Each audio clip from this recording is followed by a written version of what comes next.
ይህ በኢትዮጵያውያን የታሪክ ማህደር አዲስ ገጽ ያስቀመጠ ለመጪው ትውልድ ጥሪት የተቋጠረለት ዕለት ነው። ኢትዮጵያ የህዳሴን ግድብ የሚተካከል ለሰላማዊ ዓላማ ብቻ የሚውል የኒውክሌር ፕላንት በቅርቡ ስራ ትጀምራለች። ኢትዮጵያ በአፍሪካ ግዙፍ የሆነውን የኢትዮጵያ አየር መንገድ ስራ በቅርቡ ትጀምራለች።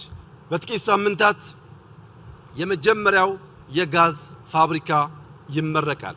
በዚያው ቀን ከመጀመሪያው የጋዝ ፋብሪካ በሳይዙ በልኩ ከ10 ጊዜ በላይ ከፍ ያለው ሁለተኛው ጋዝ ይጀመራል። በዛው ዕለት ለዘመናት ስንመኝ የነበረው ነዳጅ የማውጣት ፍላጎታችንን ህልማችንን እውን የሚያደርገው ሪፋይነሪ በአንድ ወር ባነሰ ጊዜ ውስጥ ስራ ይጀምራል። በቅርቡ የተፈራረምነው የማዳበሪያ ፋብሪካ ስራ ይጀምራል። በሚቀጥሉት 5-6 ዓመታት በትንሹ 1.5 ሚሊዮን ቤቶች ለኢትዮጵያውያን ይገነባሉ። ኢትዮጵያውያን በራስ አቅም ጫናዎችን በመርታት ገንብተው በጨረሱበት ታላቁ የህዳሴ ግድብ ምረቃ ላይ ከ30 ቢሊዮን ዶላር በላይ የሚያወጡ ፕሮጀክቶች እንደሚገነቡ በኢፌዴሪ ጠቅላይ ሚኒስትር ዶክተር አብይ አህመድ ይፋ ሆነ። ይህ ቃል የተሰጠበት ዕለት ብቻ ሳይሆን ስንቅ የተያዘበትም ስለመሆኑ ህዳሴ በምስክርነት ይቀርባል። የቱሪዝም ሚኒስትር ዴኤታ ዶክተር እንደገና አበበ እንደሚሉት እነዚህ ግዙፍ ሀገራዊ ምልክቶች ከዛሬ በላይ የነገው ለውጥ ፈጣን ስለመሆኑ ማረጋገጫ ናቸው። ትልቅ ሜጋ ፕሮጀክት ነው። ኢትዮጵያን ድጋሚ ወደ ታላቅነቷ የሚመልስ ነው። የዛ ብስራቶች ደግሞ ውጤቶች ሲመጡ የዚህ እይታ ነው። እዚህ እይታ ውስጥ እንዳልኩ ኢትዮጵያ ምን ያህል እንደምትችል ምን ያህል በዲሲፕሊን ፕሮጀክት ሲመራ ምን መሆን እንደሚችል ያየንበት ስለሆነ እነዛ ብስራቶች የዚህ ትሩፋቶች የዚህ ልጆች ናቸው። እነሱን ደግሞ በቅርብ አይተን ምናስባትን ምናልማትን ለልጆቻችን ምናሳልፍ የምንፈልገውን ታላቋን ኢትዮጵያ የምናበስርበት ነውና የዛ ብስራት ከፕሮጀክቱ ስኬት በላይ ልብ የሚሞላ ሀሴት የሚሞላ ደግሞ እንደሚሆን ደግሞ የምናይበት ስለሆነ እኔም ትልቅ ኩራት ይሰማኛል ከዚህ ብስራቱን በመስማታችን።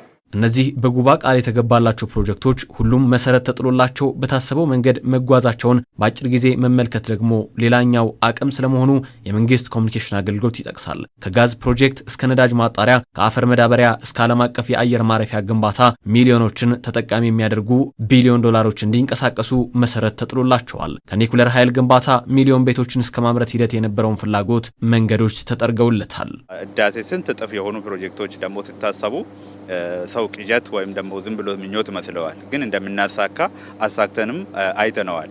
ምናልባት የጉባ ብስራቶችን ብቻ እንመለከተዋለን እንጂ አዲስ አበባን በአንድ ዓመት ከ6 ወር በዛ ደረጃ የቀየረ ህዝብና መንግስት ምንም አይችለው ምን የሚሳነው ነገር አለ እና የጉባ ብስራቶችን ቢሆኑ የሚሳኩ ኦልሬዲ የተጀመሩ ነገሮች ናቸውና የመቻላችንን የአቅም እንዳለን ፖቴንሻል እንዳለን የሚያሳይ የሚመራ የሚያስብ መሪ እንዳለን ፕሮጀክት ጀምረን መጨረስ የተለማመርንበት የተማርንበት የምንኮራበት ጉዳይ ስለሆነ ትልቅ ማሳያ ነው። እነዚህ ፕሮጀክቶች ከሚፈጥሩት ተጠቃሚነት ባሻገር የገር ኃይል ግንባታ መለያ ሆነውም ይቀርባሉ።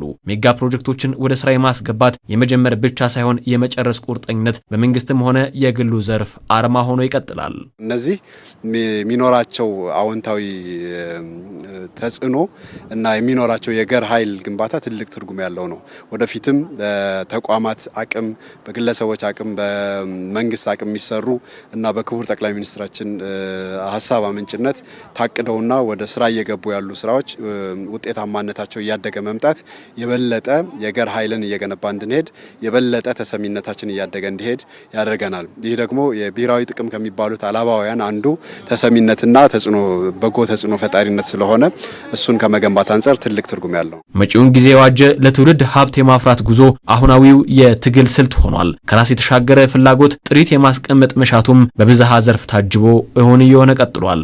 የኢትዮጵያ የትግል ስልት የኛ የትግል ስልት ተለውጧል። የኛ የትግል ስልት ዛሬ ሰርተን ነገን መዋጀት ነው።